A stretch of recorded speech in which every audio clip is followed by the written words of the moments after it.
397. That's the number of confirmed kills.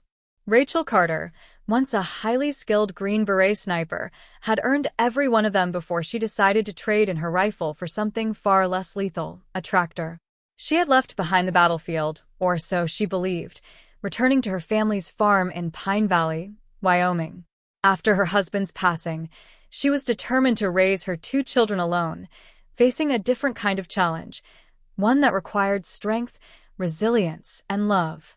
At 50 years old, Rachel was a woman shaped by years of discipline and service.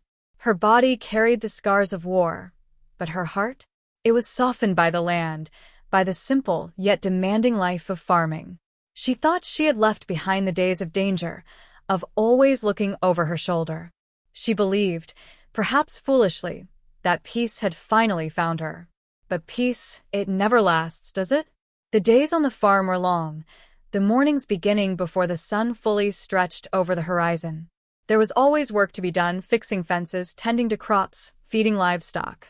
It was exhausting, yes, but there was something soothing about the rhythm, about the quiet labor of the land. Then, one morning, while repairing a section of fencing along the western boundary, Rachel's hands worked with the same precision that once made her a deadly force on the battlefield. Her focus was razor-sharp, so much so that she didn't immediately notice the low, distant growl of an approaching motorcycle. It wasn't until the rumbling grew louder, stopping abruptly at the edge of her field, that her instincts sharpened. She squinted into the harsh sunlight, her trained eyes locking onto a man sitting astride a black motorcycle. He was rough-looking, his beard scruffy, his eyes sharp and assessing. His leather vest bore a patch, Iron Wolves. Rachel said nothing, but her spine stiffened. The man took his time, his gaze crawling over her property, his stare a little too deliberate. Then, without a word, he revved his engine and rode off, leaving behind only a thick cloud of dust. For a long moment, Rachel remained still, gripping the fence post tightly. Something about that brief encounter settled uneasily in her gut, like a silent alarm ringing just beneath the surface. Her eyes drifted toward the distant hills, scanning the horizon for anything out of place. There was no immediate threat yet, but she knew better than to ignore that feeling. Later that day, her 16-year-old daughter, Emma, came running into the barn, her breath short, her voice urgent. "Mom," Mrs. Bradley called. She said some bikers were at the gas station, asking about us. They wanted to know if we own this place. Rachel's stomach clenched. Did they say why? Emma shook her head, her expression uneasy. She said they looked serious. Organized. Rachel's pulse quickened. "Where's Ethan?" she asked, referring to her 11-year-old son. "Out back with Max." Stepping outside, Rachel's sharp gaze swept across the property.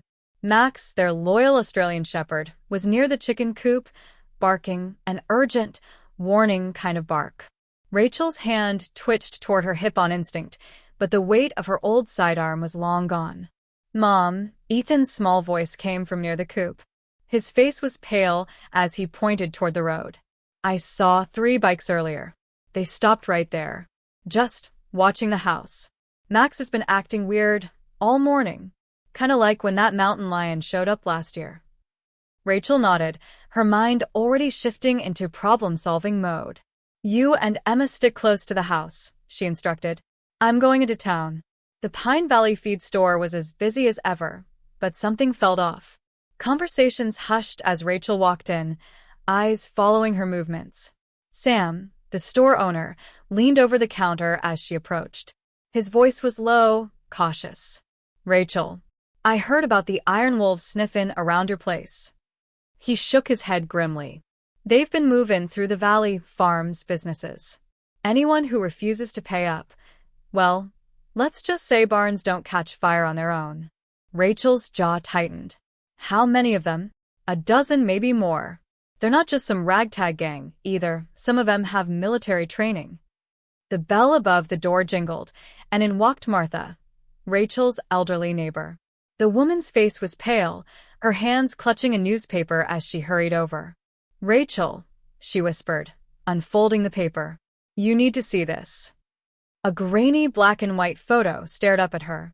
The man in the image had a weathered face and cold, merciless eyes.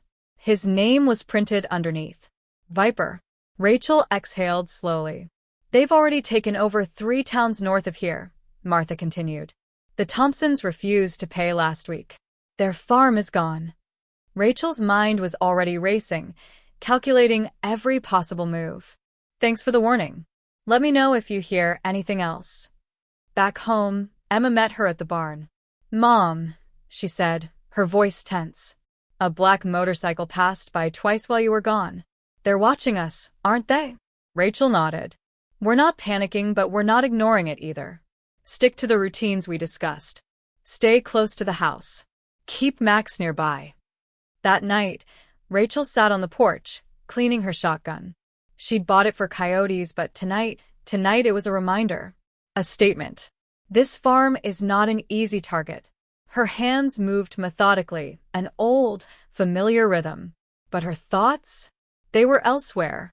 Her eyes drifted toward the barn, to the false wall hidden behind the hay bales.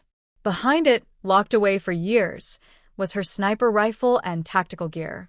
Tools she had sworn never to use again. But some oaths were made to be broken. 2 days later, the fight came to her. As the sun dipped low, 4 bikers rolled up to the farm's entrance, their engines a rumbling threat. They stopped at the gate, dust swirling around them. The leader dismounted first, a tall man with a scar down his cheek. His vest read one word, Viper. Rachel stepped out of the house, her posture deceptively calm. Every movement was calculated, controlled. Viper smirked. Nice place you got here. Shame if something happened to it. Private property, Rachel said flatly. Keep moving. Oh, I think you misunderstand. His voice was an unsettling mix of amusement and menace. We're offering protection. A reasonable fee, $5,000 a month. Rachel's expression didn't change. Not interested. His smirk faded. Everyone's interested eventually. Just ask the Thompsons. Rachel's eyes remained steady. You've said your piece. Now get off my land. Viper's gaze hardened. You've got till the end of the week. After that, things might get unpredictable. As they rode away, Rachel was already making her next move. She walked the perimeter, studying the tracks they left behind. These weren't just thugs. They were trained. That night, she gathered trusted neighbors in the barn. The sheriff? Tom asked. Rachel shook her head. Useless. They own him.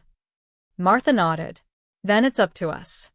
Rachel turned, stepping toward the hay bales. And as she pulled them aside, revealing the rifle she had sworn never to use again, she knew. The fight wasn't coming. It was already here. Tactical maps. Ammo count. Escape routes. If they were coming, they weren't going to have it easy. For the next 3 days, Pine Valley transformed into a fortress.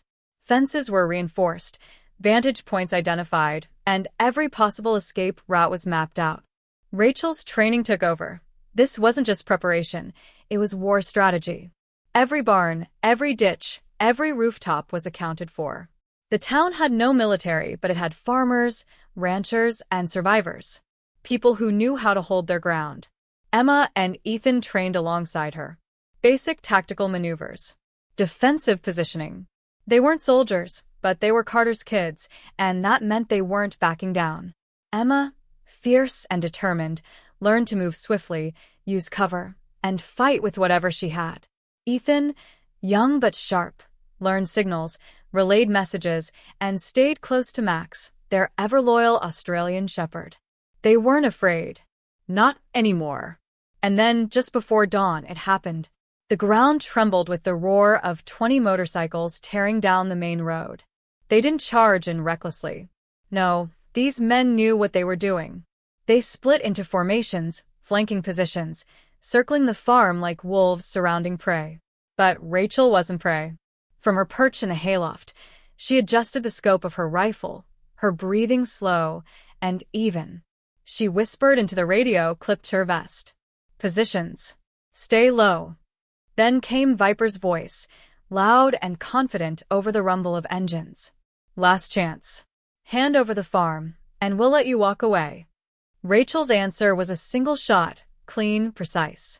It hit the lead bike's engine, sending it into a violent explosion of sparks and smoke. The riders scrambled for cover. Rachel exhaled. Game on. The next hour was a battle of skill, strategy, and sheer determination.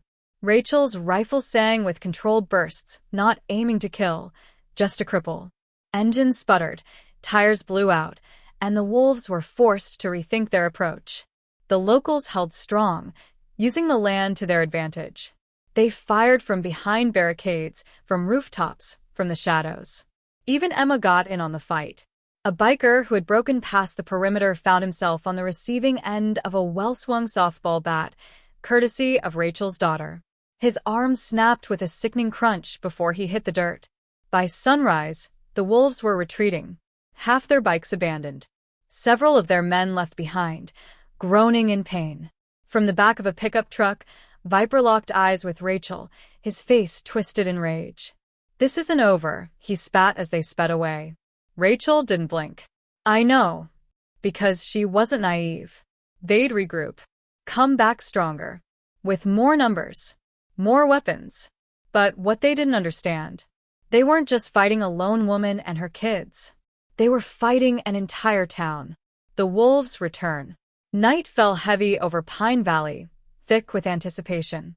Every shadow felt alive, carrying the promise of danger. They came at midnight. This time there weren't 20. There were 30. And they brought bigger guns. Engines howled in the darkness as the wolves launched their assault. This wasn't a reckless charge. It was calculated, strategic.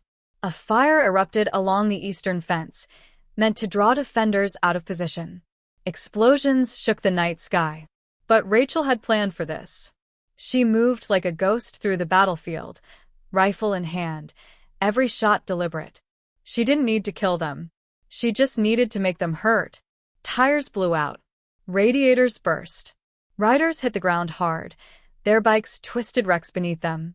Emma and Ethan followed orders without hesitation. They relayed messages, reinforced fallback positions, and ensured no one fought alone. Martha and Tom, their voices crackling over the radio, kept the defensive line in check. Every barn, every silo, every ditch had been turned into a weapon. Wolves were funneled into traps, pits lined with spikes, tripwires leading to improvised barricades. They had the numbers. But Rachel had the brain. The fight dragged into the early hours of the morning. The wolves, so sure of their dominance, now found themselves losing ground. And then Viper made his fatal mistake. He pushed forward alone, his bike roaring through the field. But he never saw the spike strip Rachel had placed days ago. The moment his tires hit, the bike flipped, sending him crashing to the dirt. Silence. Smoke curled in the air as Rachel approached, rifle steady. The golden light of dawn framed her silhouette, making her seem larger than life. Viper groaned, clutching his side. His knife was still in his hand, but he knew. He had lost. Rachel stood over him, her voice calm, steady. "It's over." His fingers tightened around the blade, his jaw clenching. "You think this changes anything?" he spat. "There's more like us out there." Rachel didn't flinch, didn't blink. "Then I'll be ready. And so will they." She nodded toward the people of Pine Valley, the same farmers, shop owners, and ranchers the wolves had underestimated. They emerged from their positions, dirt-streaked but victorious, armed not just with weapons, but with unbreakable will. Viper's eyes darted around, taking in his fallen men, their broken bikes, their shattered morale. Slowly, the knife slipped from his grasp. They had lost. By the time the sun fully rose, the wolves were bound, their weapons confiscated. The injured were treated, not because Rachel owed them kindness, but because she wasn't like them. The fires were put out. The land, though scarred, still stood. Rachel stood in the center of it all, her children by her side, her town behind her. They had come for her farm. They had come for her family. They had come to break Pine Valley. But they had forgotten one crucial truth. You never corner a predator and expect it not to fight back. And when you do, you better pray she doesn't bite.